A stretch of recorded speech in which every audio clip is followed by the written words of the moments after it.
Everyone, it's Emily Fox. Today's video is going to be all about the best books that I've read so far in 2024 for the second quarter. So for April, May, and June.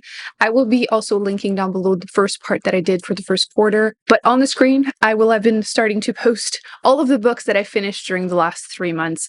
I feel like this year, continuation from the first quarter, I've been really focusing on decluttering my bookcases. I have been doing my Read It or Unhaul It challenge, picking up books from this giant jar that contains all the unread books from my shelf. So I feel like because I'm focusing on decluttering so much, I haven't finished as many books as usual. And I feel like it's been a bit more hit and miss, or more miss really than usual. But I still found 5 books plus a special mention that I thought were worth mentioning. They might not all make it to my best books of the year, but some of them took me by surprise. And one of them I think might be my best book, at least so far, of the year. So there's that.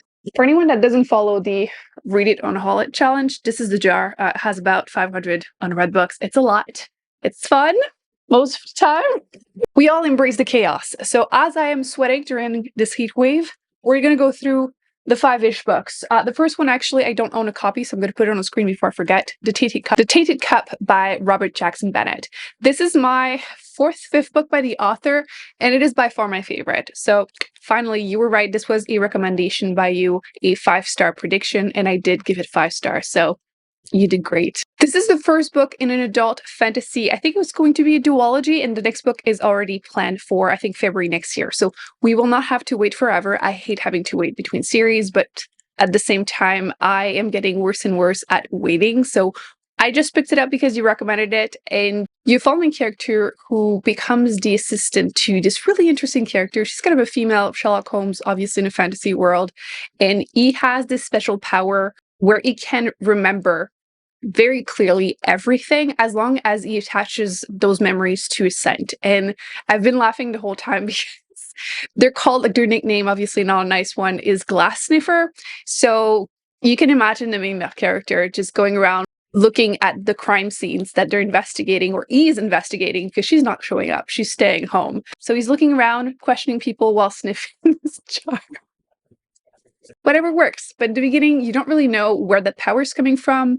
You don't really know what he's hiding, because you can kind of feel that he has a past and he's trying to hide that while also, again, participating into these murder investigation where these people die in really dramatic ways. And there's also the world building that you get a little bit more in the beginning, and again, explore more throughout the book and hopefully the series, where there's this giant wall in the north. And I feel like every book I've been reading lately has that. There are these giant leviathans that come, there's a season every year, and they become bigger and bigger, and they have to try and block them. You don't really know much of the context, although there are a few things that are hinted at that I have questions about, but again, next book, I suppose. So you get more and more of the political intrigue. There's obviously a lot going on, and it's hinted at the end of the book that you will go more into the inner circle where more of those people, those powerful people, are hiding from the Leviathans. So I'm really excited to continue. I didn't want to put it down, and it was just a fun fantasy book. I feel like I haven't been reading many fantasy books, especially ones that I've enjoyed, and I'm fully back. I actually just finished another one, which doesn't count because we're in July, but you can look forward to that in my wrap up at the end of the month, and I'm just really happy to finally be reading some really good ones. So this one I would recommend. The next one is my number 1 of the year so far. I'm pretty sure. I don't like choosing one until we get to the end of the year where I do the tournament bracket and I have to choose one of the 100 and something that I've read. But so far, I think this is my number 1, and it is the last book in a series, in a 4-book series. This is The Story of the Lost Child, that is part of the Neapolitan series, and I adore this. I adore this. I've been trying to stretch reading this series because that's it. It was only 4 books. It took me about 3 years to finish it. You can easily binge read it. I know some of you have started picking it up because I keep talking about it and told me it was worth it. I'm so happy. So this is a little bit different from what I usually read. I feel like I used to read a lot more books like that, and this made me want to go back 100%. So this is set in Italy. You're following these 2 women at first. They're in their 60s, and then one of them disappears. The other friend decides to write their whole life story to the friendship to try and bring her back. And you follow them from the age of like 5 to 60. So that's why I wanted to stretch it for like 3 years, because I didn't want it to end. And you see them going through everything, not just them, but the people from their neighborhood. And they are born in poverty. They are trying to get their education. They do have a complex friendship, love-hate at times. They drive you absolutely nuts throughout the whole series. I feel like in this book, they're in their mid-30s, and then in their 60s. So you really see the accumulation of all those decisions that they've made, again, not just them, but the people around them, and seeing the consequences of, again, their actions, but also the people around them. Because sometimes the consequences are not from your actions, but your parents. And you really see the development of that. It talks about violence. It talks about a lot more politics than you would expect, because in general, it's just a commentary about social classes. And it's just frustrating, but you're so invested in every single character. There's also a TV show, which I finally caught up to. Every season is one book, so we're waiting for the last one. I cannot wait. And if you don't know if you want to commit to series, at least watch a TV show. It's so good. It's in Italian, so subtitles, but it's so good. And it will give you a hint of how intense the books are. Obviously, they're so much better than TV show, even though it's really good. But yes, this is just something that will haunt me. I have been purchasing a couple books by the author. We'll see that in my next book haul, because I want to read more by her, but I don't feel like anything will compare. Like nothing. And obviously there's the fact that the author is anonymous. I like to mention it because there's this whole like who did it kind of thing. I know for a while they were saying, oh, it must be like a middle-aged man to go with the time of the book. And it's like, please, this is like the female experience. It cannot in my mind.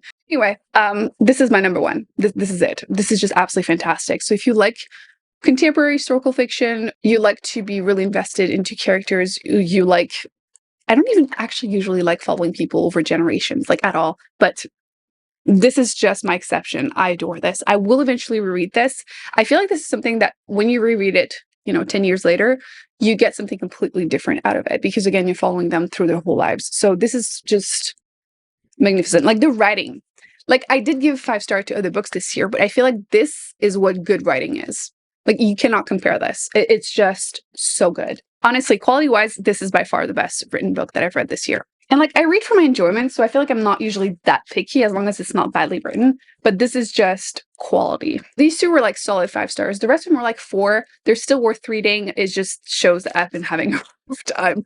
But if you are a Gothic reader, I feel like this one is a bit more underrated. I feel like I used to see it going around, not so much lately. The 13 Tale, which is like the worst thing with my accent, but Gothic kind of mystery, family drama kind of thing, which they're usually not my thing. But this one I did enjoy. And I feel like we're getting towards like, we're midsummer, but like summer, fall is usually when you want that Gothic dark mystery feel. And this is it. This is something you should check out. You have this young girl who grew up in this bookstore, and as she's getting older, she gets more into books, and this really famous author that wrote for years and years and years, but has been hiding her past. She pretended, like she gave like fake stories during interviews in the past, but she's ready to share her actual story, and she chooses her. You don't really know why, to actually be the one to write her biography, and then you get to experience her interesting family. I feel like Gothic books are really popular, but like, again, I've read Rebecca, I've read like Wuthering Heights, like these kind of Gothic books, and I feel like I've enjoyed this one more. They always tend to have really just messed up families, and yeah, if that's your vibe, you need to check out this one. I feel like it's underrated. I enjoy that one. The other one that is completely the other end of the spectrum is The Old Man's War. This is an adult sci-fi series. I've read the first 2 books. We're talking about the first one here. The tone of this book is just fun, okay? It's fun. Again, the opposite of the other one. It's not dark whatsoever. In this version of our world, in the future, people that go to war in space sign up when they're 65 and they're sent off when they're 75. Hence, the Old Man's War. When the main male character signed up, his wife was still alive, but unfortunately she passes away. So he decides, you know what, I'm actually going to go, because people don't really know what's going on there. They can only just imagine that, well, if they're sending me into space to do this war in space, they have to give me a new body. Like, I can't actually fight at 75. So they kind of go in the hope of getting that, but also just finally figuring out what's going on in space because it's been hidden. So he goes on that adventure. The author does tend to write books with like a funny tone to them, like serious dad jokes. And I feel like it worked with book 1, book 2 not so much, because he does that with every character. So like doing it with one works, and then when you switch to a different character. But I have heard that book 3 goes back to this character, so I will be reading it. And I'm hoping to enjoy it because, again, it was fun. There's a little bit of a lull in the middle. That's why I'm giving it 4. But I still thought this was just a fun book to go through. You get invested in characters. Obviously, not everyone is going to make it because it's a war. And I'm usually not into military, even sci-fi ones. But this one was good. And obviously there's a little bit of a mystery going on too, but I leave that to you to explore. And yeah, I've enjoyed it. Not so much book 2, but we'll read book 3. So not too bad. The last fiction book that I needed to mention, I wasn't 100% sure what to name because, again, at this point, things were getting a little rough. But I have to give it to Emily Henry because I do love her. I do feel like my overall enjoyment of all of her books are playing a bit into it. But this is a funny story. And I feel like the premise was really interesting. It's a romance book, an adult romance. Again, not my main genre, but this was enjoyable because you're following this girl, I don't know why I'm looking in the back. There's nothing. You're following this woman. She is engaged to this man. You know, she moved to a new city to live in his house, blah, blah, blah. And he has a female best friend. Red flag number 1. He goes on his bachelor party and then comes back drunk out of his mind and telling her, you know what? I'm actually in love with her. So, ciao, you have to get out of the house. This is my house. And things just go really intense really quickly because she also has a boyfriend. So because she doesn't know anyone in that city, she decides to move in with the ex-boyfriend. So you kind of see the setup here. And they kind of eventually, through certain circumstances, pretend to date. And things just unravel from there. I do appreciate that she tends to write emotionally mature male characters because I cannot stand romances where there's a ton of miscommunication. There is some. That's why it's not a 5-star. But I feel like often they're just so immature. I can't stand it. They always do like horrible mistakes and the main female character forgives them. And I'm like, no, please don't do that. And I feel like the books that I've enjoyed by her tend to have, again, emotionally mature characters. And I actually find myself rooting for them. I did enjoy the banter. I feel like there was a little less than the other book series, but obviously the classic trope of like, oh, pretending we're dating it. Oops. It works. So if you're looking for an enjoyable summer romance, this is a good one. I still prefer Book Lovers and Betrayed by her, but I think this would be like in 3rd place. So really good. Plus like this book is like literally my favorite color. So, I mean, this isn't actually the criteria to vote on my books, but you know, it's a plus. The last one I do own a copy. I don't know where it is because you might have noticed I'm currently in the middle of reorganizing my books. You probably can't tell. I did have to stop because it wasn't working. I don't want to talk about it. I may have shed a tear. Whatever. But I contain multitudes. This is nonfiction. I like to once in a while include one in here because I'm supposed to be reading some and I've done super well the last 2 years and this year is not going well, but this one is good. I feel like the few that I have read were really good, so it's fine. This is obviously about microbes, and I think this is a really good beginner-friendly kind of nonfiction. I did flip-flop with the audiobook, and I feel like the audiobook was also really enjoyable. I think it's a good way to start nonfiction if you are intimidated. Again, more serious topics, although the tone is not super serious. So I feel like, again, very beginner-friendly. And it made me want to look more and learn more about microbes, especially microbiome. I feel like everyone has been obsessed with microbiomes. And I did watch a couple documentaries afterwards. I'm slightly traumatized by some of them. But this was fun and enjoyable for nonfiction. I really like to try different topics, finding the beginner-friendly books, recommending them, and then exploring the ones that I end up enjoying. And I feel like that's definitely something I will be doing with this. So it deserved a special mention because, again, it was good. I do own the copy. So one day I will find it and happily display it on my shelf. So I think this is a pretty decent selection considering, again, my extreme focus on decluttering the books that have been on my shelf for years and years. With that said, I think we're going to switch up gear for the next half of the year. Like I said, I've been going back to fantasy and I have so many series that I need to continue and finish. And actually, I did start one, but I finished the first book, so it's fine.